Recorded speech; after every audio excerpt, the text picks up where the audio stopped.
Hello and welcome to another of Horizon Senior Pastors Midweek Update. Hope Hello. you are well. You are probably hot if you are listening to this on Wednesday. You may have cooled down a bit on Thursday, but hope you're keeping well. Yes, good to be with you. I'm this Judith afternoon. and this is Dave. I'm Dave. Good to see you. Just a couple of things I wanted to share with you to hope encourage you on yet another week. Here we are, still in strange times.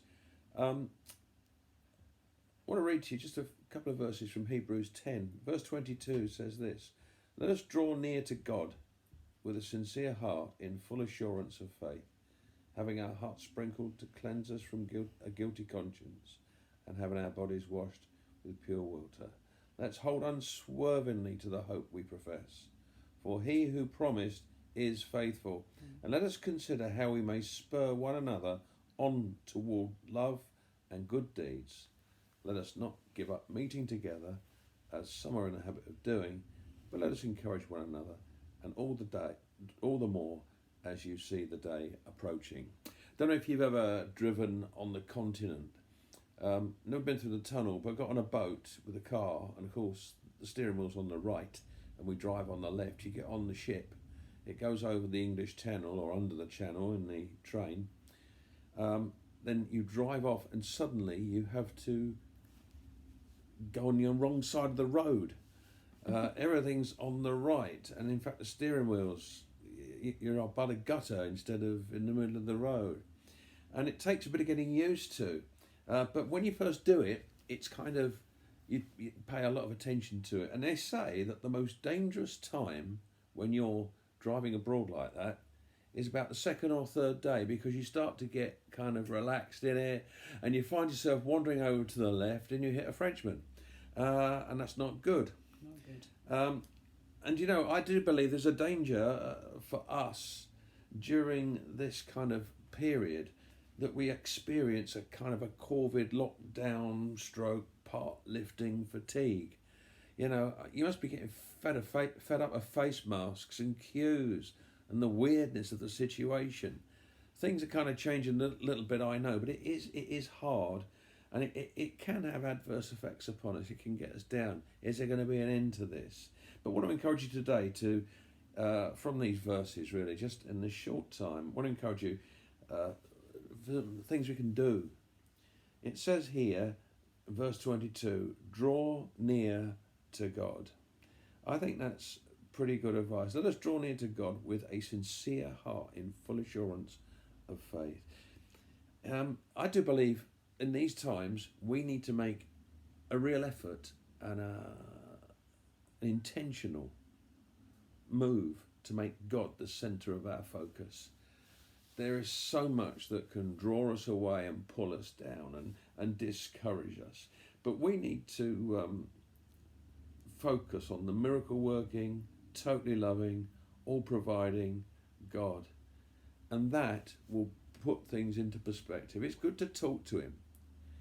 It's better to pray and to talk to God than to voice complaints or worries. Address them to him. Tell him how you're feeling. Listen, I tell you, prayer does work when you do that. So draw near to God. And we draw near to God by faith.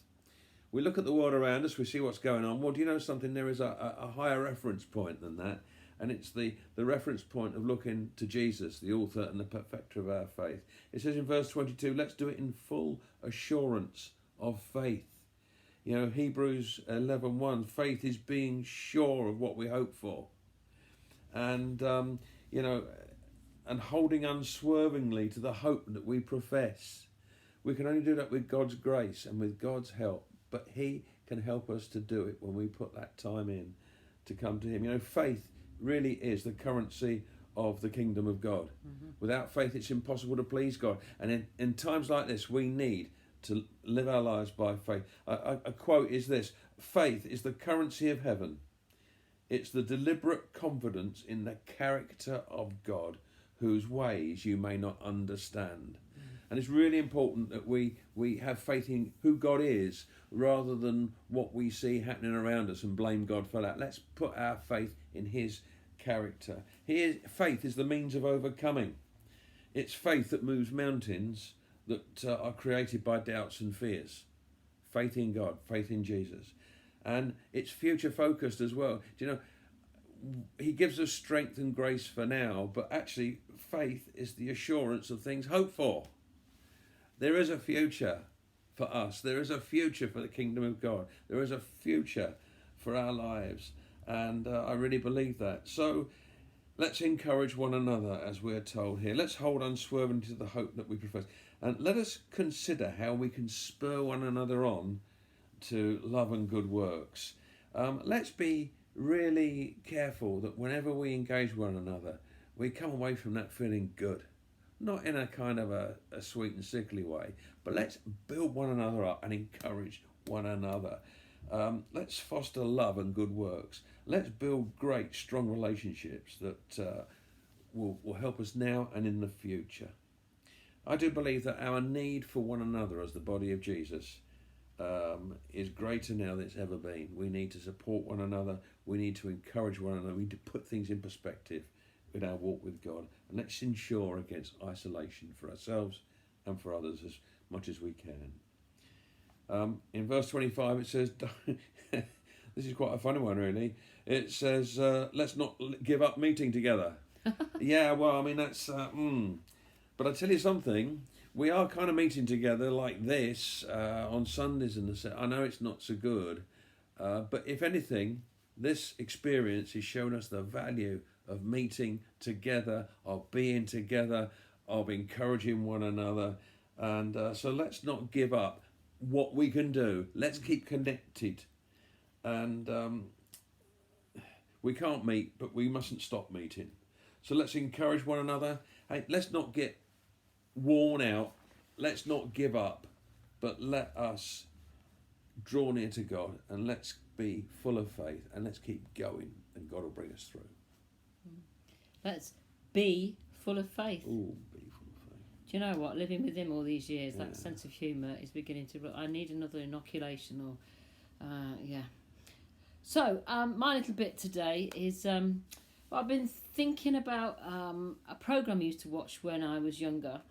And it was Robinson Crusoe. And in black and white. Well, yeah, it was. So it was the older one. And those of you old enough to remember... The theme tune goes something like this. Da da da da da da da da da da da da da. And I used to love watching that programme because it was a guy who was thrown into a situation, a circumstance, a world that he wasn't expecting, that was hostile to him, unknown to him. It was very weird to him, but he had to adjust to it, adapt to it, and learn to live there. And I used to just love that programme as to what he could find to eat and protect himself and the shelter he built and things like that. But the guy never gave up hope of getting off the island because he was on his own. And I was thinking about that with our lockdown situation, you know, because we've been thrown into this, and as human beings we do have the ability to adapt and to change and to kind of think, well, this is a weird circumstance, and then you kind of find your level. I know some people are still struggling, and please, if that's you, do speak to someone, reach out and get some help. But by week, whatever this is now, 7, 8, 9, goodness knows, on our lockdown, we've kind of adjusted, and we've got over the shock, and we've got over there are enough toilet rolls in the shop, and we've kind of like, okay, well, this is how we do life then now, life in lockdown.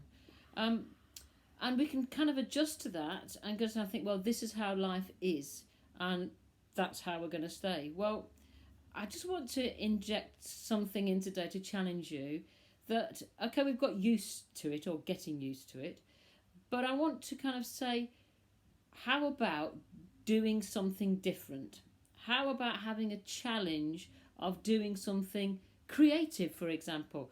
Write a song, a poem, drawing, painting, learn an instrument, bake. If you've never baked before, I think I could have a go at that. Try something new. Maybe you want to try something new, like recording, reading, or telling a story. Now, those can be sent to Emily, sent to church, and we'll get them to Emily. That could be a resource for the families that are having to read all of these stories and keep their children home educated and entertained.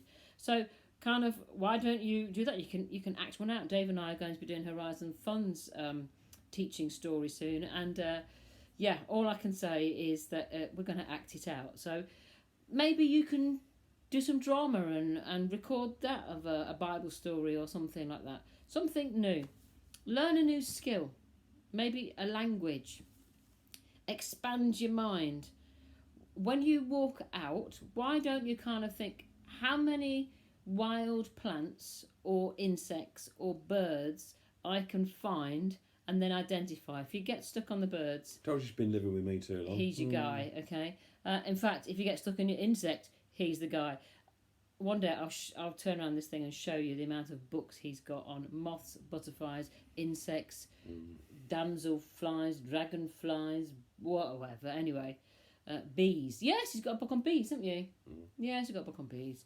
So, but you can just go and walk. It's nice to be outside, but you can do something challenging and say, well, okay, then I don't know what that plant is, or I don't know what that bird song is. Do something different. We're kind of getting used to lockdown, and that can become the mundane and the normal, and that's the way we do things. It's good to have a structure to your day. We've spoken about that before, but in our structure, I don't want us to get bogged down and kind of think, okay, well, I'm now coping, it's okay, but let's try and do something that's new, that's different, that in this opportunity of this time to open our eyes a bit, to do something new, creative, challenging. Maybe you've not done it before. This is the opportunity to do that something new. We do realise that some of you are got all your time taken up looking after children. Oh yeah. And all the rest of it. And some of those examples may not do anything for you, but find what does. Yeah. And you can include your kids in that. So you can say, right, on the walk today, we're going to take photos of all of these plants or whatever, and then go back and try and find you. So you can do education in that as well. But it's just something we're just not going to get stuck down in the mundane. Let's have some kind of challenge. Maybe it's a thing that you thought, and you've bought a book or you've bought the paints, or one day I want to have a go at that. Today's your day. All right. Anyway, in the meantime, see you on Sunday. We will see you Sunday, yep. And I really would like us to do a Zoom after the meeting on Sunday. Yeah. Need to look into that. Yeah, simply so that we can at least have a chat to one Dave, another. that could be your challenge, because you could do the Zoom yourself. You could be the host of it all. As I say, I'd like it to happen. Anyway, we'll watch this space. We'll see about that. Anyway, God bless. Have a great week. Yeah, Father, bless these folks.